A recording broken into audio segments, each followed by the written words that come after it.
하나님의 말씀 보도록 하겠습니다.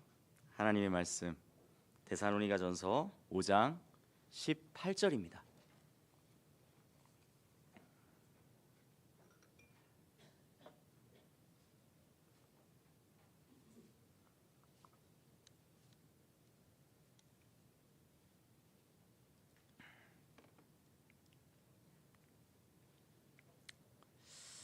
데살로니가전서 5장 18절입니다. 한 절 말씀이니까 우리 다 같이 한 목소리로 읽어 보도록 하겠습니다. 시작. 범사에 감사하라.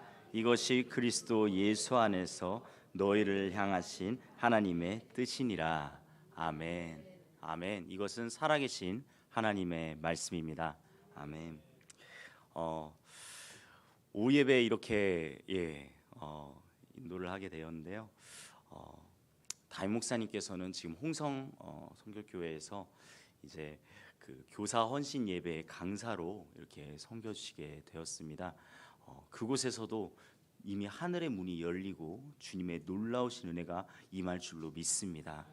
우리는 이곳에서 같이 중보하며 주님께서 주시는 그 놀라운 은혜를 이곳에서 또한 누릴 수 있기를 간절히 소망합니다. 저는 오늘 설교 준비를 하면서 어떤 걸 설교를 할까 이렇게 생각을 하다가 이것을 한번 설교를 하고 싶어서 이야기를 한번 나누게 되었습니다. 오늘의 제목 한번 띄울 수 있을까요? 네, 다 같이 읽어보도록 하겠습니다. 시작. 그럼에도 불구하고. 네, 오늘 이 그럼에도 불구하고란 내용을 가지고 한번 이야기를 해보도록 하겠습니다. 제가 준비한 영상이 하나 있습니다. 아마 잘 아시는 분들께서는 이미 이 곡이 무슨 곡인지 알고 계실 텐데요. 네, 이 곡을 들어보시고 그 다음에 이야기를 나누도록 하겠습니다. 방송실 틀어주시면 감사하겠습니다.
여러분이 잘 알고 있는 작곡가 중에 유명한 작곡가 중에 하나가 베토벤이라고 하는 작곡가가 있습니다. 한 번쯤 이름 들어보셨죠? 네, 베토벤은 정말 유명한 게 귀가 들리지 않는 작곡가로 유명하죠. 태어날 때부터 안 들렸던 것은 아닙니다. 후천적으로 귀가 멀게 되었는데 그의 곡 중에 교향곡 5번 운명이라는 그 곡을 작곡할 때부터 증상이 시작되었다고 해요. 여러분 운명이라는 곡 혹시 알고 계신가요? 처음에 시작할 때 다다다다 이러면서 나오잖아요. 근데 이것을 처음 시작인 부분들이 사람들이 처음 이걸 딱 들었을 때 어떠한 생각을 가지게 됐냐면 되게 무섭다는 생각을 가지게 되었다고 합니다. 그래서 베토벤에게 물어봤다고 해요. 대체 이게 무엇을 의미하는 겁니까? 이러니까 베토벤이 그때 유명한 어록을 남기죠. 운명이 문을 두들기는 소리라네 라고 그렇게 이야기를 했다고 하죠. 자신이 처한 상황을 보면서요 그는 점점 희망을 잃어갑니다. 음악을 하는 사람한테 있어서 귀가 안 들린다는 건요 정말 엄청난 일이거든요. 정말 치명적인 부분인 거죠. 그런데 그런 베토벤이 마지막으로 만든 곡이 바로 오늘 여러분들이 본 이 합창 그리고 그 안에서 나오는 한이의 송가라는 곡입니다. 이 베토벤의 귀가 이 노래를 들어보면은 되게 너무 밝잖아요. 너무 막 밝고 막 경쾌하고 그리고 무엇보다도 저 가사 혹시 보셨나요? 가사가요 하나님을 찬양하는 내용이에요. 이 세상 만물의 모든 것을 하나님께 영광을 돌리며 찬양하는 내용입니다. 그러면 그 베토벤은 말년에 노년에 귀가 다시 회복이 되었을까요? 아니요, 그렇지가 않아요. 베토벤은요 오히려 노년 때에 오히려 귀가 더 이거 설마 지금 빗소리예요? 아유 아버지. 네, 간사님 내려가 주셔서 빨리 문을 좀 닫아주시기 바랍니다. 예, 사실 그걸 제가 해야 되거든요. 그런데 제가 순간 당황스럽네요. 자, 네, 그렇습니다. 그런데 오늘 이 말씀이 어떻게 보면은 정말 이번 주에 있었던 이 일들과 가장 큰 연관이 있지 않았나라는 생각을 해봅니다. 한번 잘 들어봐 주시면 감사하겠습니다. 그의 귀는 노년에 절대 다 낫지 않았습니다. 그의 귀는 오히려 노년에 완전히 멀어버렸습니다. 더 이상 들리지 않게 되었어요. 근데 그가요 이렇게 운명한테 잡아먹혀서요 더 이상 아무것도 할 수 없을 거라고 생각할 때 만든 곡이 그의 인생에 있어서 가장 유명한 합창이라는 곡이에요. 어떻게 이럴 수가 있을까요? 베토벤의 노년에는요 놀랍게도 한 분을 만나게 됩니다. 그의 일생 동안 한 번도 만나지 못했던 그분, 바로 하나님을 만나게 돼요. 그리고 예수님을 영접하게 됩니다. 그의 인생에 있어서 그거를 더 이상 삶의 희망을 잃어가던 그때에 주님을 만나고 나서 그가 처음이자 마지막으로 내가 주님을 위해서 곡을 한 편 써야겠다. 그리고 아무것도 들리지 않는 그 머릿속에 있는 자신만의 곡을 악보에 그려놓기 시작했습니다. 그게 바로 오늘 여러분들이 들은 이 합창입니다.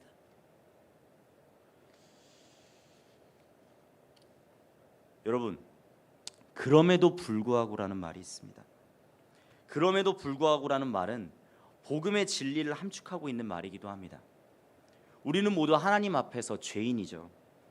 그럼에도 불구하고 하나님께서는 우리를 사랑하셔서 독생자 예수 그리스도를 십자가에 못 박혀 죽게 하셨고 우리의 죄를 사하여 주셨습니다. 믿으십니까?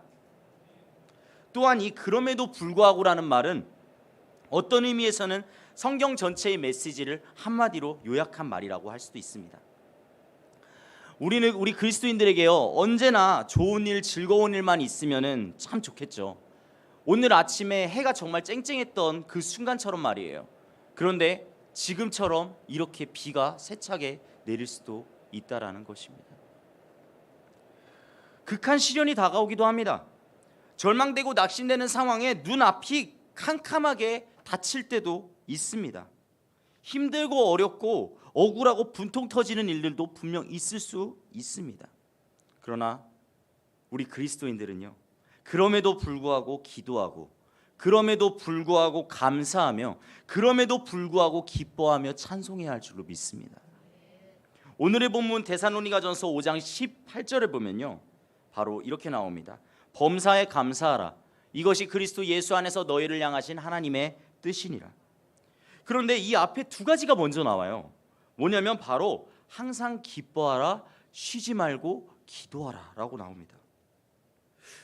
자, 여러분, 여기서 항상, 쉬지 말고, 범사에 라는 말이 쉽게 해석하면은 무슨 말이겠습니까? 바로 그럼에도 불구하고란 말입니다. 아니, 어떻게 항상 기뻐할 수 있습니까? 어떻게 쉬지 않을 수 있습니까? 모든 순간순간을 어떻게 감사할 수 있습니까? 그런데 그럼에도 불구하고 기뻐하라는 말입니다. 그럼에도 불구하고 기도할 수 없는 절박한 상황 가운데서도 나아가라는 말입니다. 감사할 수 없는 현실입니다. 그럼에도 불구하고 감사하라는 것입니다. 이것이 그리스도 예수 안에서 우리를 향하신 하나님의 뜻인 줄로 믿습니다. 여러분, 하나님의 뜻이 다른 데 있는 게 아니에요. 많은 그리스도인들이 하나님의 뜻을 찾기 위해서 노력을 합니다. 당장 우리 중고등학생, 특히 고등학교 3학년인 우리 친구들은 아마 그렇게 생각했죠. 어떤 대학에 진학하는 것이 하나님의 뜻일까? 그리고 당장 결혼 정년기를 앞두고 있는 사람들은 그렇게 생각할 겁니다. 누구와 결혼을 하는 것이 하나님의 뜻인가? 또한 사업을 준비하고 있는 사람들은 어떤 사업을 하는 것이 하나님의 뜻인가? 앞으로 나와 우리 가족에 대해서 생각을 한다면 그 하나님의 뜻은 어디에 있는가? 믿음이 있는 분들은요, 그 하나님의 뜻을 찾기 위해서 금식을 하기도 하고요, 하나님의 뜻을 구하기도 합니다. 저 또한 하나님의 뜻이 어디에 있는가를 알기 위해서 늘 기도하고 있습니다. 그런데 우리가 기억해야 할 것이 있어요. 다른 건 몰라도요, 항상 기뻐하고 쉬지 말고 기도하고 범사에 감사해야 되는 건요, 분명히 하나님의 뜻이라는 사실이에요. 기뻐하고 기도하고 감사하는 건요, 우리가 선택사항이 아니라 신앙에 있어서 필수사항이라는 것이죠. 우리는 환경과 형편에 상관없이 그럼에도 불구하고 기뻐하며, 그럼에도 불구하고 기도하며, 그럼에도 불구하고 감사해야 될 줄로 믿습니다. 한번 따라서 해볼까요? 그럼에도 불구하고. 그렇습니다. 여러분, 오늘에 보면 데살로니가전서를 기록한 사도 바울의 처한 상황을 알고 계십니까? 그는요, 복음을 전하다가요, 수없이 매를 맞고요, 손과 발이 착고에 묶이고요, 옥에 갇히는 신세가요, 얼마나 많은지 몰라요. 이런 환경 속에서요, 어떻게 기뻐할 수 있겠습니까? 기뻐할 수 없어요.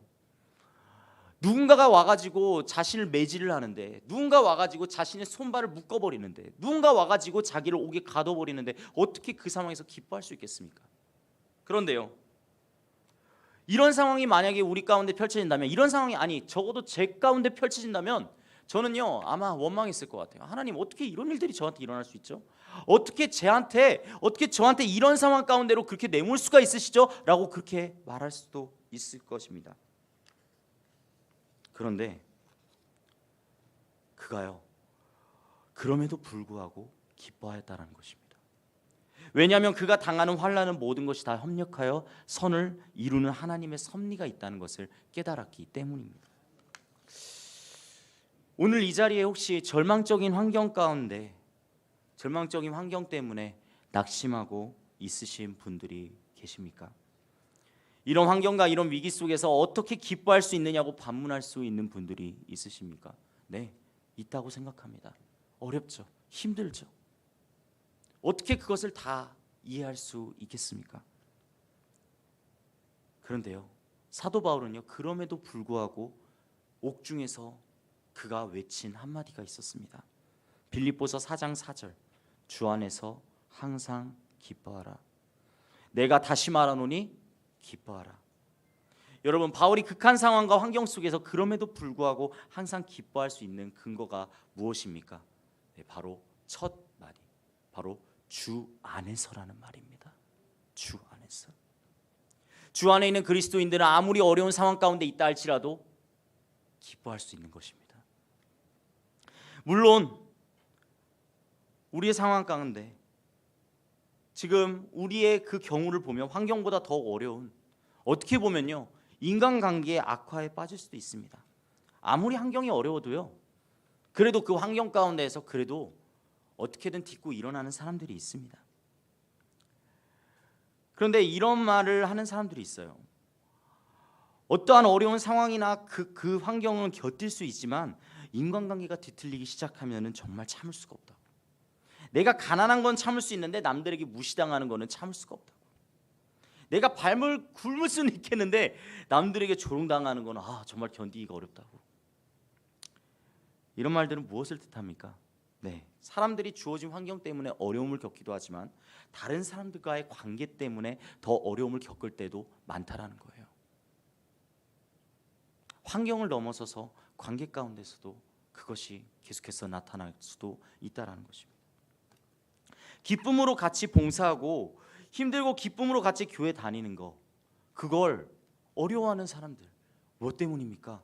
교회 안에서도 관계 가운데 문제가 생기면 그렇게 될 수밖에 없다라는 거예요. 그러나 오늘의 말씀을 생각하며 그럼에도 불구하고 기뻐할 수 있기를 간절히 소망합니다. 그 기뻐할 수 있는 이유를 찾아볼 수 있어야 돼요. 제가 많은 사람들이 무슨 말을 제일 좋아할까를 한번 이렇게 찾아보니까요, 때문에를 참 좋아하더라고요. 그리고 그 때문에 정말 기뻐합니다.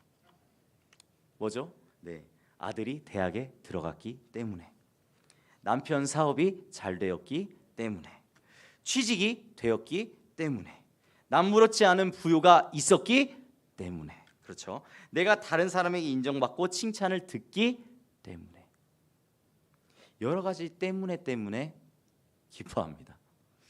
그러나 성경은요, 때문에가 아니라요, 오늘의 말씀 그럼에도 불구하고라고 얘기를 하고 있는 거예요.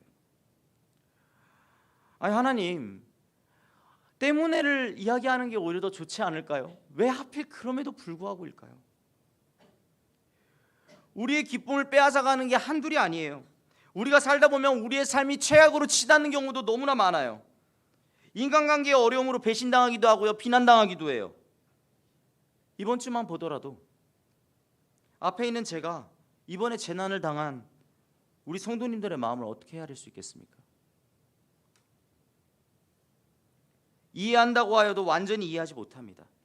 알지 못합니다. 그렇지만요, 저는 오늘 이 말씀을 통해서 여러분들에게 힘을 드리고 싶어요.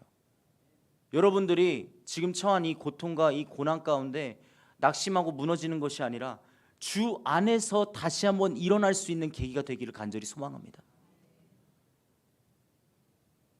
그리고요, 나빠질 것 같았던 인간관계, 어떻게 보면은 사랑과의 관계 가운데서 어려움을 겪었던 이 순간이 지금 이 상황을 돌아보니까, 이 상황을 겪어보니까 그 상황 가운데에서 누군가는 여러분들을 도와주고, 여러분들의 그 은혜 가운데, 여러분들이 그 어려움 가운데 있다 할지라도 은혜 가운데로 다시 나아오게 도와주고 있지 않습니까? 그럼에도 불구하고 우리 사랑하는 서천중앙교회 여러분들은 서로가 정말로 합력하여 온전히 선을 이루는 우리 모두가 되었으면 좋겠습니다. 기쁨의 반대가 무엇인지 혹시 알고 계십니까? 기쁨의 반대는 슬픔이라고 보통 이야기를 하죠. 아닙니다. 기쁨의 반대는요, 바로 불신앙입니다. 당신이 그럼에도 불구하고 기쁨을 기뻐하지 못하는 것은 모든 것을 합력하여 선을 이루시는 주님을 온전히 믿지 못하기 때문입니다. 선을 이루시고 합력하여 선을 이루시는 그 주님을 온전히 믿고 신뢰할 수 있기를 간절히 바랍니다. 우리의 삶 가운데 그것을 이루시는 주님을 한번 믿어보자고요. 그 믿음 가운데 나아가는 순간 놀랍도록 역사하시는 주님을 체험하실 수 있으실 것입니다. 세상적이고 인간적인 시각이 아니라요, 바로 주님의 시각으로 바라볼 수 있기를 간절히 소망합니다. 여러분이 잘 알고 계시는 이스라엘의 다윗 왕이요, 어느 날 반지 세공사를 불러서 이렇게 명령을 하였다고 해요.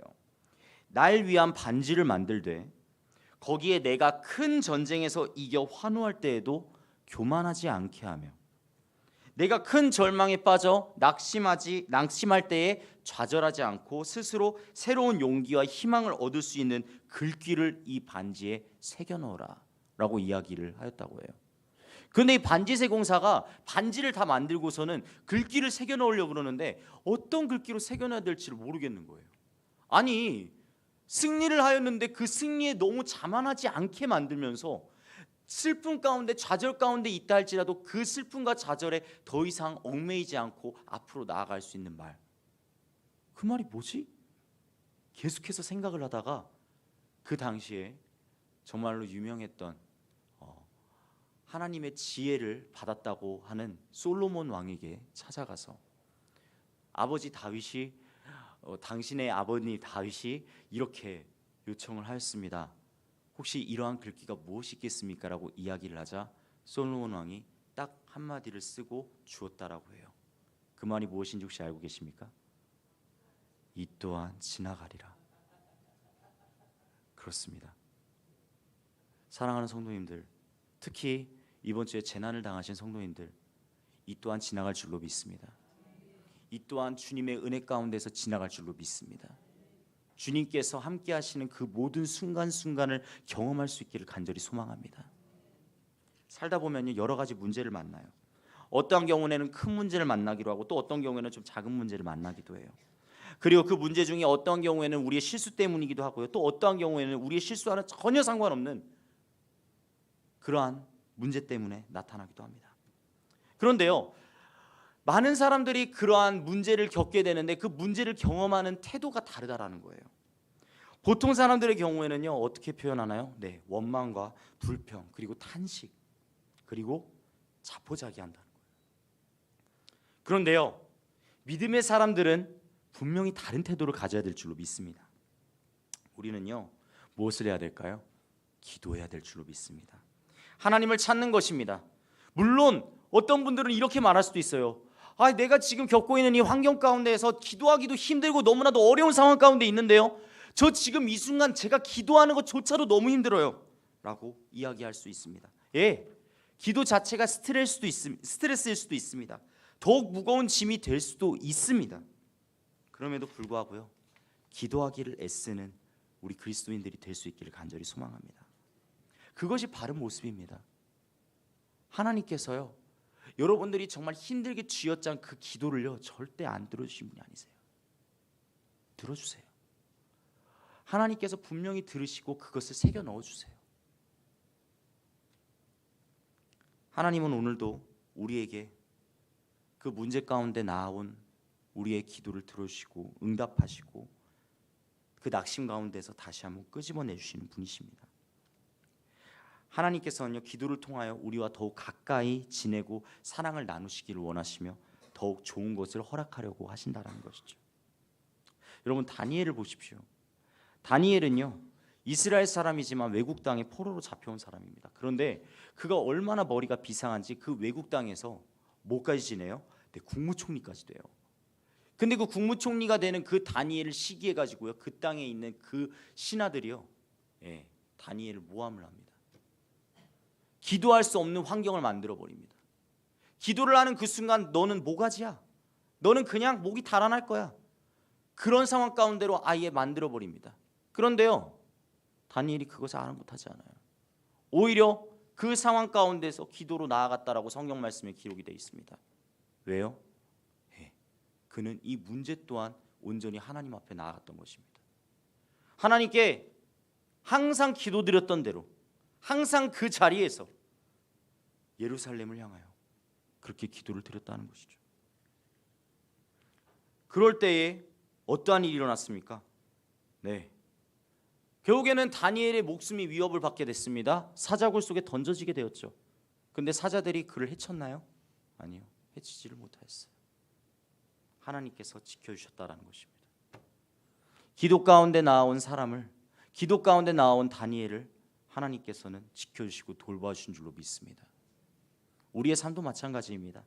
하나님께서는 그럼에도 불구하고 기도하는 성도님들의 그 기도를 들으시고 주 안으로 온전히 나아가게 하실 줄로 믿습니다. 이 또한 지나갑니다. 주님의 은혜 가운데에서 이 또한 지나갈 줄로 믿습니다. 하나님의 그 은혜를 온전히 소망할 때 내가 지금 처한 이 상황이 너무나도 어렵고 힘들다 하더라도 주 안에서 다시 한번 일어나는 우리 성도님들 되시기를 간절히 소망합니다. 여러분들이 잘 알고 있는 위인들 중에 한 사람의 헬렌 켈러를 한번 이야기해 보고자 합니다. 헬렌 켈러는요, 삼중고의 장애를 가지고 있었습니다. 보지를 못했고요, 듣지를 못했고요, 말하지를 못했어요. 이 정도면은 더 이상 살 가망이 없지 않습니까? 그런데 그녀가요 고난과 역경에 쓰러지지 않고 믿음으로 모든 어려움을 극복했다라는 거예요. 그가 노년에 이르렀을 때 한 신문 기자가 그녀에게 물어봤다라고 해요. 당신은 보통 사람들이 상상하기조차 어려운 고통 속에서 일평생을 살았어요. 그런데 이따금씩 하나님을 불평하고 원망했던 적은 없으십니까? 라고 그렇게 물어보았을 때 헬렌 켈러가 아주 단호하게 이야기했다라고 하죠. No, 한 번도 없었다 라고 말이죠. 나는 하나님께서 내게 베풀어 주신 은혜를 생각하면서 감사하기에도 시간이 부족한 사람입니다. 그렇게 고백하였다고 합니다. 그리고 그녀는요 자신의 삶을 다 살고 난 뒤에 마지막으로 외친 말이 하나가 있었다라죠. 그게 무엇이죠? 아, 참으로 나의 인생은 아름다웠다. 그렇게 고백하고 생을 마감하였다라고 합니다. 물론 우리가 처한 이 상황이 헬렌 켈러와 같은 상황은 아닙니다. 없는 것, 부족한 것 때문에 불평하기보다는 헬렌 켈러처럼 주신 것, 있는 것으로 인하여 감사하는 저와 여러분들 되시기를 간절히 소망합니다. 그런데 감사를 자세히 살펴보면요, 세 부류의 사람들로 나뉜다고 합니다. 자, 첫째로 만일이 있습니다. 만일. 이거는요 조건부 감사예요. 교회 안에서 한 70% 정도가 이 만일 조건부 감사를 한다고 해요. 네. 하나님 무엇을 해주신다면 내가 그렇게 하겠습니다. 만일 내 소원을 들어주신다면 감사하겠습니다. 만일 선처해 주신다면 감사하겠습니다. 그런데 이러한 감사는요, 네, 너무나도 초보적인, 어떻게 보면 어린아이와 같은 감사라고 할 수가 있죠. 자, 두 번째는요, 바로 아까 이야기했던 때문에 감사입니다. 한 교회 안에서 한 20% 정도가 있다고 합니다. 하나님 건강을 주셨기 때문에 감사를 드립니다. 부유를 주셨기 때문에 감사를 드립니다. 남편 사업 잘 되게 해주셔서 감사합니다. 우리 아이 대학 잘 가게 해주셔서 감사합니다. 이런 여러 가지 감사가 있다라는 것이죠. 이거는요 앞서 말한 만일의 감사보다는 나은 편이지만 그래도 온전한 신앙인의 수준에는 아직 이르지 못한 감사라고 합니다. 그러면 마지막으로 말하는 감사는 무엇일까요? 바로 오늘의 제목, 그럼에도 불구하고 감사라는 것입니다. 하나님, 이러이러한 상황 가운데 있음에도 감사합니다. 하나님, 어려운 상황 가운데 있음에도 감사합니다. 하나님, 내가 너무나도 힘들고 내가 주님 앞에 나아가지 못하는 상황 가운데 있음에도 주님, 감사로 주님 앞에 나아가기를 원합니다. 감사합니다. 그렇게 고백하는 감사가 있다라는 것이죠. 어려운 일이 있음에도 불구하고 모든 것을 협력하여 이루시는 주님이십니다. 감사가 하나님께 온전히 바쳐질 때 그때에 하나님께서는 역사하시기 시작하십니다. 하나님의 역사를 누리고 싶으십니까? 그러면 바로 오늘의 말씀처럼 범사에 감사할 줄 아는 삶을 살아가시길 간절히 소망합니다. 우리는요 하나님의 원대한 구원을 받은 출애굽한 이스라엘 백성들을 알고 있을 것입니다. 그들의 삶이 정말로 화려했을까요? 아니요, 화려하지 않았어요. 그렇다고 정말로 나빴을까요? 아니요, 나쁘지도 않았어요. 왜냐하면 하나님께서 항상 그들을 지키시고 돌보아 주셨기 때문입니다. 그런데 그들은요 좋지도 않고 안 좋지도 않은 이 상황 가운데에서 그들이 바라본 초점은 무엇이었어요? 안 좋은 것이었습니다. 불평과 불만이 계속해서 끊임없이 가득 찼었다는 것이죠. 그리고 그들에게 주어진 감사한 일들이 보이지 않고요, 그들을 지키시는 하나님이 보이지 않게 되었습니다. 결국 그들은 어떻게 되었습니까? 불평 많은 1세대들은요 결국 광야에서 그 생활을 다 마무리하게 됩니다. 그곳에서 생을 마감하게 돼요. 딱 두 사람만 빼고. 하나님의 은혜 가운데 감사함을 알고 있었던 여호수아와 갈렙만 제외하고 말이죠. 새롭게 정신무장된 이 세대가 그 여호수아와 갈렙과 함께 가나안 땅에 들어갔다는 이야기입니다. 우리의 삶도 마찬가지예요. 무조건 좋은 집에서 좋은 옷을 입고 좋은 음식을 먹어야지만 감사할 일들이 나오는 것일까요? 아니요. 어쩌면요, 정말로 내 삶 가운데 내가 지금 처하고 있는 이 상황이 너무나도 불만족스럽고 불평이 되고, 또한 그러한 가운데에서 어려운 가운데 차마 감사하지 못하는 가운데 있을 수도 있습니다. 하지만 오늘의 말씀처럼 범사에 감사하는 하나님의 뜻을 알고 주 안에서 기뻐하며 온전히 나아가는 우리 사랑하는 서천중앙교회 여러분들 되시기를 주님의 이름으로 소망합니다. 그럼에도 불구하고를 오늘 되뇌이면서 주 안에서 함께 살아가는 여러분들 되시기를 간절히 소망합니다. 오늘 이 시간 제가 찬양을 하나 가지고 왔는데, 마음속에 어려움이 있을 때라는 찬양인데, 이 찬양의 부제가 뭐냐면 바로 그럼에도 불구하고라는 찬양이에요. 아시는 분도 있으실 것 같은데 모르시는 분들도 있을 것 같아요. 그런데 모르시는 분들은 이 찬양의 가사를 들어보시면서 오늘 큰 위안을 얻었으면 좋겠습니다. 다 같이 찬양하시겠습니다.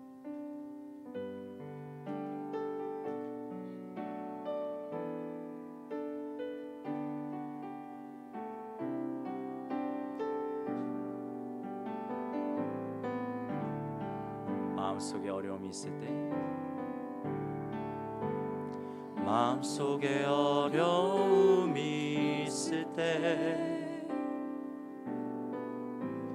마음속에 어려움이 있을 때,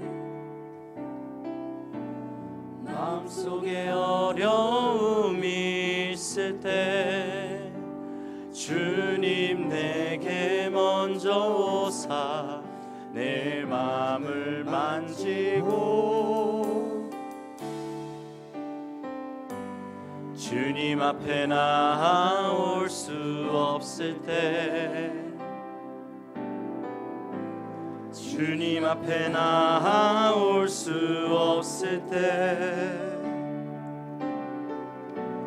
주님 앞에 나올 수 없을 때, 주님 날 먼저 안으시네. 그럼에도 불구하고 날 사랑하시는 내 하나님의 사랑은 나의 모든 걸 덮고, 그럼에도 불구하고 날 안아주시는 내 하나님을 부를 때 아버지라 부르죠. 우리 다시 한번 고백합시다. 마음속에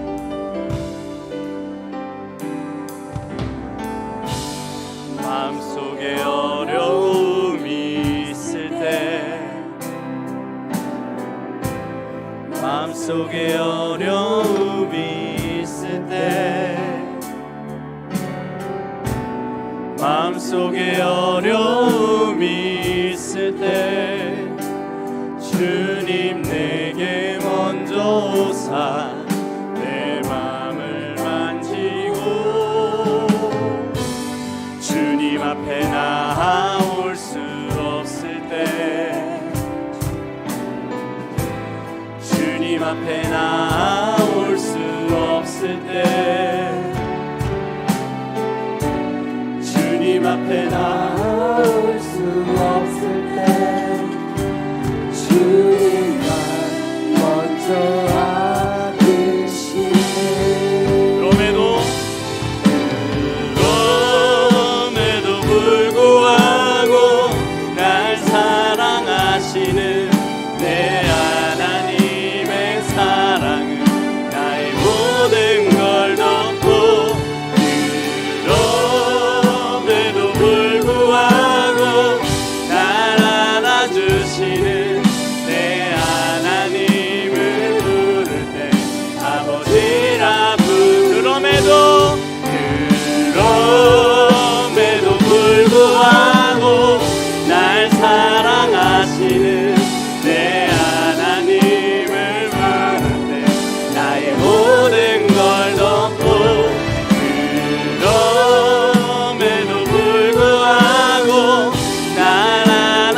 안아주시는 내 하나님을 부를 때 아버지라. 우리 다시 한번 고백합시다.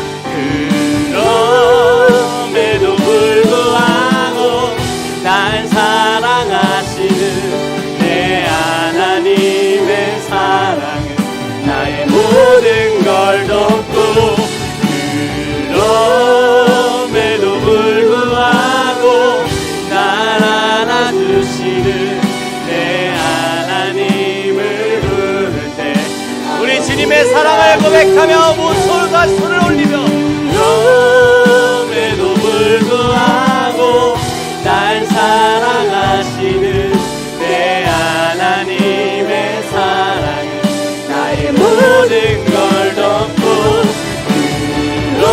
그럼에도 불구하고 날 안아주시는 내 하나님을 부를 때 아버지라 부르죠.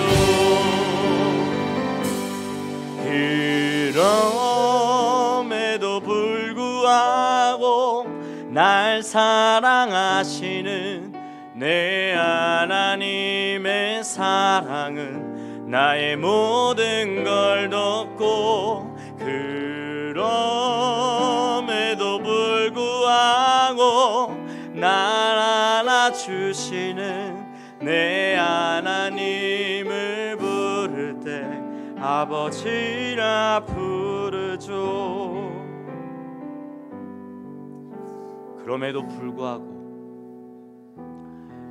불구하고 아버지께 온전히 나아가는 그 순간 하나님 아버지께서는 나를 안아주시며 하나님 아버지께서는 나를 사랑하셔서 우리의 아픔을, 우리의 슬픔을, 우리의 고난을, 우리의 고통을 온전히 헤아리시고 먼저 안아주시고 그리고 사랑한다고 말해주실 것입니다. 그 하나님을 온전히 바라보자고요. 그 하나님을 온전히 신뢰하며 나아가기를 간절히 소망합니다. 우리의 마음 가운데 환경과 상황을 바라보는 것이 아니라 주 안에서, 주님, 내가 이런 환경과 상황 가운데 있다 할지라도 주님을 바라보기를 원합니다. 그럼에도 불구하고 주님을 바라보며 나아갈 수 있기를 간절히 소망합니다. 아버지, 온전히 이끌어 주시옵소서. 주님을 바라보게 할지옵소서라고 우리 다같이 주여 세번을 믿게 부르고 기도하기를 원합니다. 주여, 주여, 주여.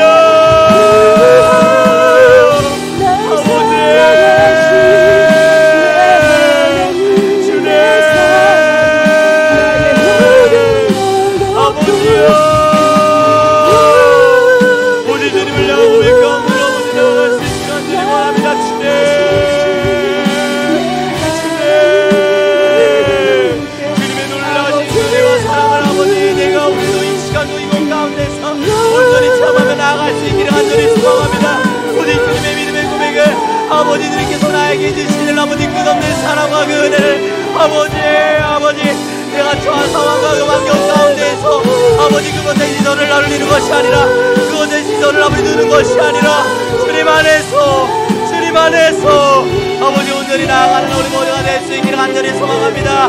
주님, 믿음의 고백 드리기를 원합니다. 주님, 아버지요,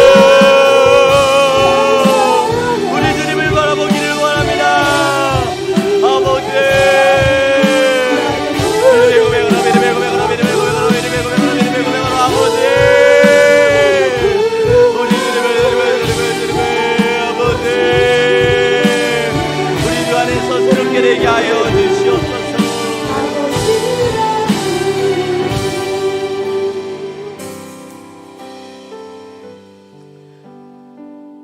그럼에도 불구하고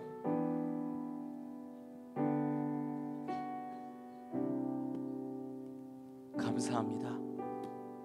그럼에도 불구하고 주님을 찬양합니다. 그럼에도 불구하고 주님께 기도로 나아갑니다. 주님, 재난 가운데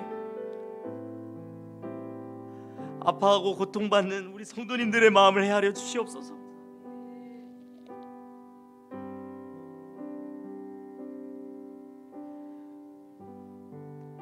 그들의 아픔과 슬픔을 주님 헤아려 주시옵소서.